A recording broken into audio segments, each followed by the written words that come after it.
Hello guys, welcome everyone to the magical maths. देखो, आज की जो वीडियो है वो बहुत स्पेशल है क्योंकि इस वीडियो में हम बात करेंगे पीरियोडिक टेबल और साथ ही साथ metals, non metals and metalloids की। तो चलो वीडियो को शुरू करते हैं। सबसे पहले हम बात करेंगे पीरियोडिक टेबल की। तो देखो, ये पीरियोडिक टेबल कुछ इस तरह की होती है, आपने अपनी टेक्स्ट बुक में भी इसे देखा होगा। एलिमेंट्स क्या होते हैं, क्योंकि पीरियोडिक टेबल में बेसिकली हमने क्या किया हुआ है, एलिमेंट्स को अरेंज किया हुआ है। तो हमें सबसे पहले देखना होगा एलिमेंट्स होते क्या हैं। देखो, सबसे पहले जो थ्योरी आई थी एलिमेंट्स के बारे में, सबसे पहले तो साइंस ये कहती थी। देखो, एक साइंटिस्ट थे, उनका नाम था एरिस्टोटल, ठीक है।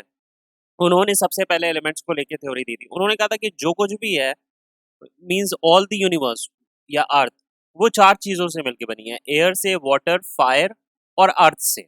ये चार चीजें, air, water, fire and earth, इनसे पूरी की पूरी यूनिवर्स मिलके बनी है। और उन्होंने ये भी कहा था कि यही बेसिक फोर एलिमेंट्स होते हैं, ठीक है।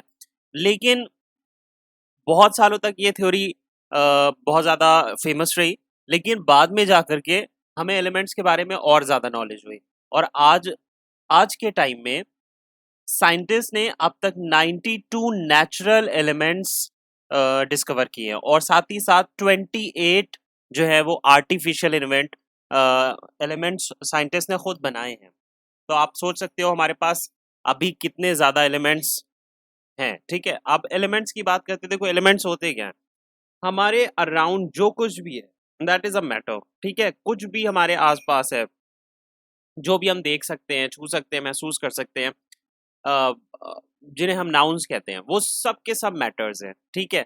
और मैटर्स जो होते हैं, उनकी जो बेसिक फंडामेंटल यूनिट होती है वो एलिमेंट है, ठीक है। हर मैटर एलिमेंट से मिलकर बना है। कंपाउंड है, वो भी एलिमेंट से मिलकर बना है।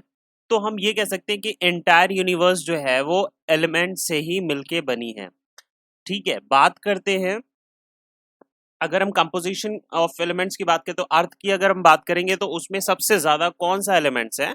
तो सबसे ज्यादा हमारे पास जिस एलिमेंट की क्वांटिटी सबसे ज्यादा है अर्थ की क्रस्ट में, वो ऑक्सीजन है, जो कि 46.6% है। तो हम ये कह सकते हैं कि oxygen is found at the largest quantity in the earth crust. और फिर उसके बाद सिलिकॉन है, एल्युमिनियम है, आयरन है, chromium, sodium, potassium, magnesium, titanium, और सबसे कम जो है वो हाइड्रोजन है, ठीक है। अब ये है भाई साहब, इनका नाम है मेंडलीव, ठीक है। और इन्होंने क्या किया था, सबसे पहले एक पीरियोडिक टेबल इन्होंने ही बनाई थी। अभी जो हम पीरियोडिक टेबल देख रहे हैं वो एडवांस या मॉडर्न पीरियोडिक टेबल है, लेकिन उससे पहले भी एक सबसे पहले जो पीरियोडिक टेबल बनी थी वो इन्हीं भाई साहब ने बनाई थी। इनका नाम मेंडलीव है। और इन्होंने क्या किया था, इनके टाइम में जितने भी एलिमेंट्स नोन थे उन सबको एक खास, एक पर्टिकुलर सीक्वेंस में अरेंज किया था, ठीक है। पीरियोडिक टेबल क्या होती है? देखो, पीरियोडिक टेबल एक ऐसी टेबल है जिसमें नोन एलिमेंट्स को एक सीक्वेंस में अरेंज किया गया है, ऑर्गेनाइज वे में अरेंज किया गया है। और इससे हमें फायदा क्या होगा, या पीरियोडिक टेबल की इंपॉर्टेंस क्या है, क्यों ऐसा किया गया। तो पीरियोडिक टेबल की बहुत ज्यादा इंपॉर्टेंस है। पीरियोडिक टेबल से हमें किसी भी एलिमेंट की स्टडी करने में बहुत आसानी हो जाती है। फॉर एग्जाम्पल, अगर कोई एलिमेंट है जो यहाँ पे रखा हुआ है, फॉर एग्जाम्पल निकिल है, यहाँ पे रखा हुआ है, ठीक है।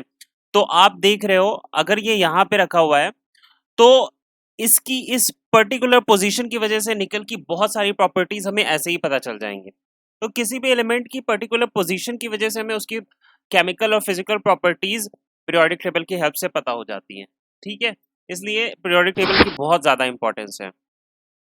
अब देखो, आप पीरियोडिक टेबल को कैसे रीड करोगे। पीरियोडिक टेबल में बहुत सारे ब्लॉक्स होते हैं, हर ब्लॉक्स में सिंबल होता है, उस एलिमेंट का नेम लिखा होता है, ठीक है। और ऊपर और नीचे टू नंबर्स होते हैं। जो ये ऊपर वाला नंबर है ये एटॉमिक नंबर होता है, ठीक है। और ये नीचे जो नंबर है वो एटॉमिक वेट होता है। जैसे अगर हम कार्बन की बात करें तो कार्बन का सिंबल है सी, और कार्बन का जो एटॉमिक नंबर है वो 6 है।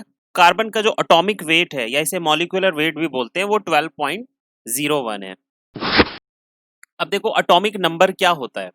एटॉमिक नंबर किसी भी एलिमेंट के जो एटम है, ठीक है, एटम के अंदर जितने प्रोटॉन होते हैं या जितने न्यूट्रॉन होते हैं, आई एम सॉरी, जितने प्रोटॉन होते हैं, जितने इलेक्ट्रॉन होते हैं, उनको हम कहते हैं एटॉमिक नंबर। तो atomic number is a number of proton और number of electron in the atom. देखो, एटम के बीचों बीच में क्या होता है? न्यूक्लियस होता है, ठीक है। न्यूक्लियस में क्या होता है?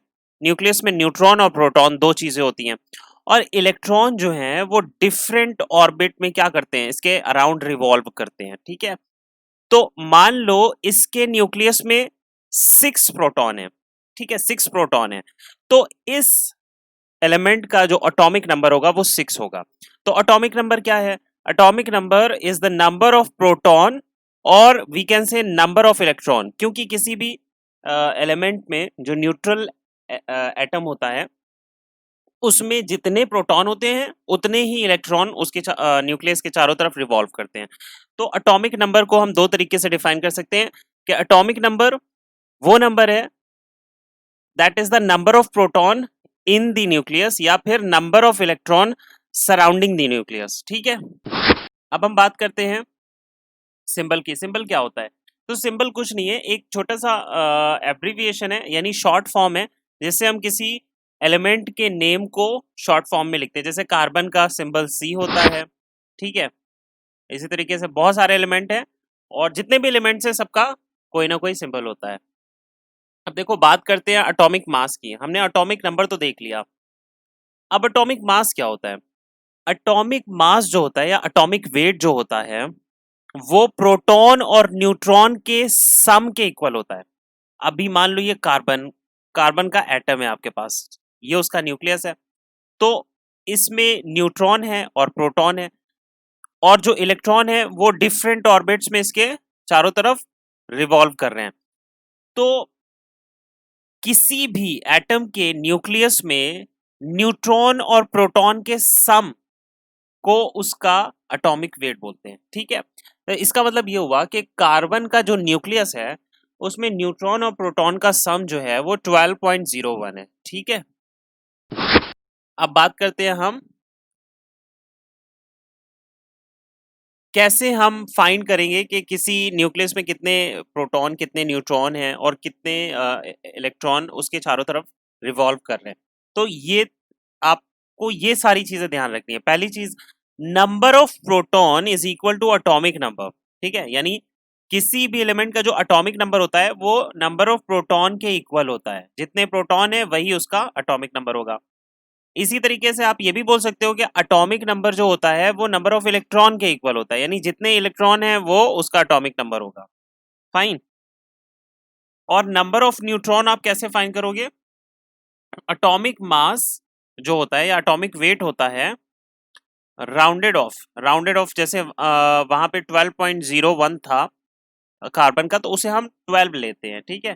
तो एटॉमिक नंबर में से अगर आप एटॉमिक मास को, आई एम सो सॉरी, अगर एटॉमिक मास में से एटॉमिक नंबर को माइनस कर दोगे तो नंबर ऑफ न्यूट्रॉन्स आ जाएंगे। फॉर एग्जांपल, अगर कार्बन की ही बात कर लेते हैं, ठीक है। कार्बन जो है उसका एटॉमिक मास 12 है, एटॉमिक नंबर 6 है।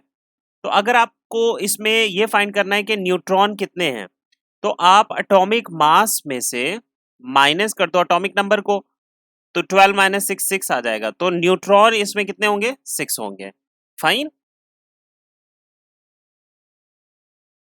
अब देखो, ये जो पीरियोडिक टेबल है इसमें मेटल्स को अलग रखा गया है, नॉन मेटल्स को अलग रखा गया है, मेटेलॉइड्स को अलग रखा गया है। अब आप देख रहे हो कि ये जो कलर है इंडिगो, इस कलर से जितने भी यहाँ पे ब्लॉक्स दिखाए गए हैं उन सारे ब्लॉक्स में मेटल्स रखे हुए हैं, और ग्रीन कलर के जितने ब्लॉक्स हैं वहां पे नॉन मेटल्स रखे गए हैं, और जो पर्पल हैं उनमें जो है मेटेलॉइड्स को रखा गया है। तो आप देख सकते हो मेटल्स ज्यादा हैं और ऑलमोस्ट मेटल्स आपको दिख रहे हैं, ठीक है, पूरी पीरियोडिक टेबल में। अब बात करते हैं मेटल्स की। मेटल्स क्या होते हैं? देखो, यहाँ स्क्रीन पे आपको कुछ मेटल्स दिखाई दे रहे हैं, निकिल, रुबिडियम, गोल्ड, कॉपर, ठीक है। और साथ ही साथ उनके सिंबल्स लिखे हुए हैं और उनका एटॉमिक नंबर, और उन एटॉमिक नंबर के नीचे एटॉमिक मास उनके लिखे हुए हैं।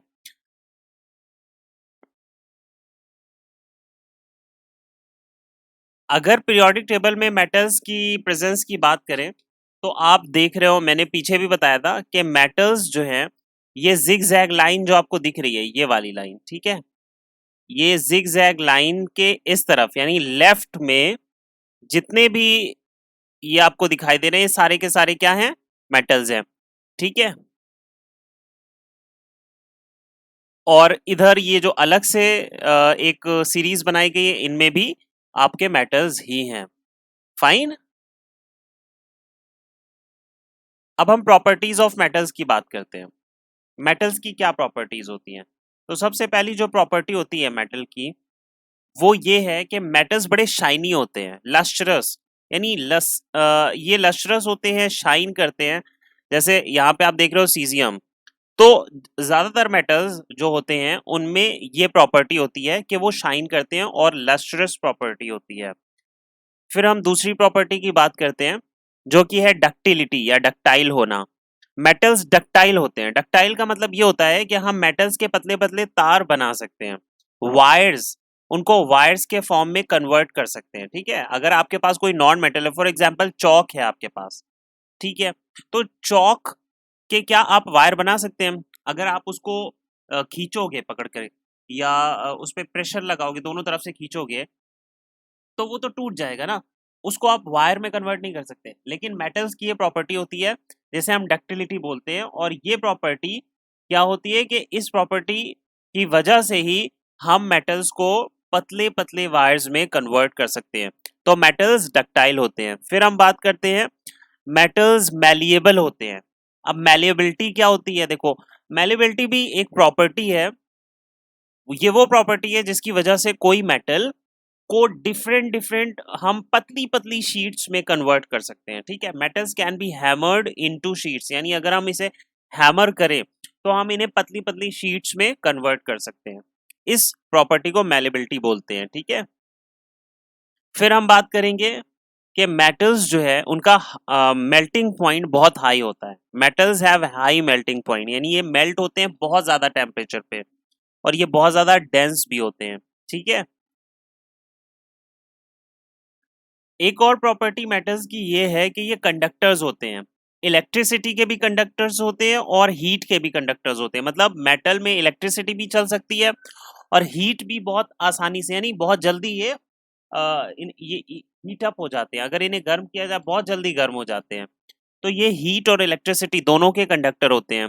इसलिए जो भी वायर्स होते हैं वो मेटल्स के ही आमतौर पे बनाए जाते हैं, ठीक है।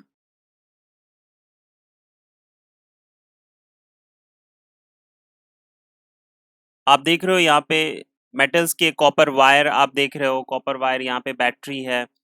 तो जितनी भी आप की कंडक्टर्स हैं, वो सारे के सारे क्या होते हैं? अ, वो सारे के सारे मेटल्स ही होते हैं। जैसे कॉपर हो गया, ठीक है, silver and gold, these are the good electrical conductors, ठीक है। सबसे अच्छा जो इलेक्ट्रिकल कंडक्टर है वो सिल्वर है। In a conductor, electric current can flow freely since metals have free electrons.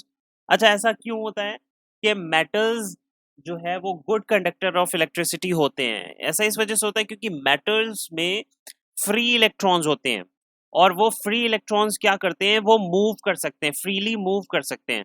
और इलेक्ट्रॉन जब मूव करते हैं तो ही करंट पैदा होता है, ठीक है। इलेक्ट्रॉन के मूव करने को ही हम करंट बोलते हैं। तो अगर फ्री इलेक्ट्रॉन होंगे तभी करंट बनेगा। तो मेटल्स में फ्री इलेक्ट्रॉन होते हैं। On the other hand non metals जो होते हैं उनमें फ्री इलेक्ट्रॉन नहीं होते, जिसकी वजह से वो इलेक्ट्रिसिटी कंडक्ट नहीं करा पाते। अब यहाँ पे एक प्रॉपर्टी और है, जो कि हम कहते हैं कोरोजन या रस्ट बोलते हैं, हिंदी में बोलते हैं जंग लग जाना, ठीक है। तो मेटल्स रस्ट हो जाते हैं, इनमें कोरोजन हो जाता है। क्यों हो जाता है? क्योंकि ये केमिकल प्रॉपर्टी है, ठीक है। जब ये वाटर और ऑक्सीजन से रिएक्ट करते हैं, जैसे कि आयरन हो गया, आप देखते हो कि जब बहुत ज़्यादा नमी होती है, यानी कि वहाँ पे वाटर होता है या वाटर वेपर होती है और ऑक्सीजन होती है, तो उन इन दोनों के प्रेजेंस में क्या होता है कि उस पे जंग लगना शुरू हो जाता है। तो इसको हम रस्टिंग या कोरोजन बोलते हैं। तो ये भी एक प्रॉपर्टी है मेटल्स की। अब हम बात करेंगे नॉन मेटल्स की, ठीक है। तो यहाँ पे आप देख रहे हो सल्फर, नाइट्रोजन, सेलेनियम, ब्रोमीन, ये सारे के सारे नॉन मेटल्स हैं। नॉन मेटल्स को आप अगर पीरियोडिक टेबल में देखो तो ये आपको इधर ग्रीन से दिखाई देंगे, ठीक है। ये boron, carbon, nitrogen, oxygen, fluorine, chlorine, sulphur, phosphorus, silicon, arsenic, ठीक है। ये सारे के सारे नॉन मेटल्स हैं। ये आपको राइट की तरफ मिलेंगे पीरियोडिक टेबल में, और जो जिग-जैग लाइन है उसके राइट में आपको मिलेंगे। लेकिन हाइड्रोजन एक अकेला नॉन मेटल यहाँ पे है, जो यहाँ पे रखा गया है। ये नॉन मेटल है, लेकिन इसको यहाँ पे रखा गया है, वहां पर अपने भाई बंधुओं के साथ इसे नहीं रखा गया है, ठीक है। प्रॉपर्टीज ऑफ नॉन मेटल्स की क्या प्रॉपर्टीज है? तो non metals do not have lustre. जैसे कि आपने देखा था मेटल्स बड़े शाइनी होते हैं, नॉन मेटल शाइनी नहीं होती है, डल होते हैं, ठीक है। ये शाइन नहीं करते हैं आमतौर पे। फिर एक प्रॉपर्टी ये भी है कि ये ब्रिटेल होते हैं। ब्रिटेलनेस कौन सी प्रॉपर्टी है? ब्रिटेलनेस का मतलब ये है, जैसे आपने देखा था कि मेटल्स बड़े मैलिएबल होते थे, अगर आप हैमर करोगे ना तो वो पतली पतली शीट्स में कन्वर्ट हो जाएंगे। लेकिन ऑन द अदर हैंड अगर आप नॉन मेटल्स जो है उन पर अगर हैमरिंग कर दो तो वो पतली शीट्स में तो कन्वर्ट नहीं होंगे, लेकिन वो टूट जाएंगे। तो इस टूट जाने की प्रॉपर्टी को बोलते हैं ब्रिटेलनेस, ठीक है। हिंदी में इसे भंगुरता बोलते हैं। तो ये बड़े भंगुर होते हैं, मतलब आपने जरा सी चोट की और ये टूट जाते हैं। फिर नॉन मेटल्स की जो डेंसिटी होती है वो लो होती है, ठीक है। इनके जो मेल्टिंग पॉइंट्स होते हैं या बॉइलिंग पॉइंट होते हैं वो लो होते हैं as compared to the metals, ठीक है। they also have low melting point, that is why they are poor conductor of heat।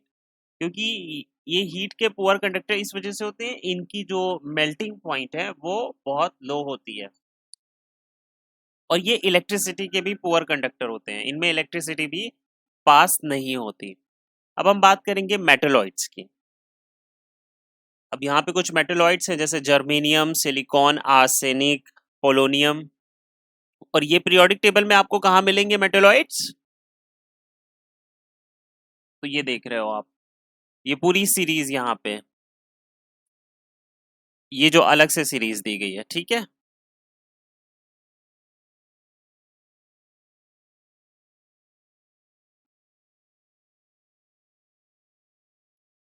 Properties of metalloids. तो देखो मेटलॉइड्स जो है ना वो मेटल्स और नॉन मेटल्स के बीच की चीज है, इनमें दोनों प्रॉपर्टी होती हैं। यानी मेटल्स की भी प्रॉपर्टी इनमें आपको देखने को मिलेगी और नॉन मेटल्स की भी देखने को मिलेगी। तो ये ऐसे होते हैं कि कुछ नॉन मेटल्स तो शाइनी होते हैं और कुछ नॉन मेटल्स डल होते हैं। जैसे आप देख रहे हो एंटीमनी एक नॉन मेटल है, वो बड़ा शाइनी है। और उसी की तरह सिलिकॉन है, वो भी नॉन मेटल है लेकिन ये डल है। ये इलेक्ट्रिसिटी को कंडक्ट भी कराते हैं, ठीक है, और हीट को भी कंडक्ट कराते हैं। लेकिन जितने अच्छे तरीके से मेटल्स इलेक्ट्रिसिटी और हीट को कंडक्ट कराते हैं उतने अच्छे तरीके से ये नहीं कराते। लेकिन हाँ, नॉन मेटल से ज्यादा अच्छे तरीके से कराते हैं। तो हम ये कह सकते हैं कि इनमें इलेक्ट्रिसिटी और हीट नॉन मेटल से ज्यादा कंडक्ट होती है लेकिन मेटल से कम होती है। जैसे ये सिलिकॉन है। अच्छा, ये मैलिएबल और डक्टाइल भी होते हैं, ठीक है। जैसे मेटल्स होते हैं मैलिएबल और डक्टाइल, तो ये भी मैलिएबल और डक्टाइल होते हैं।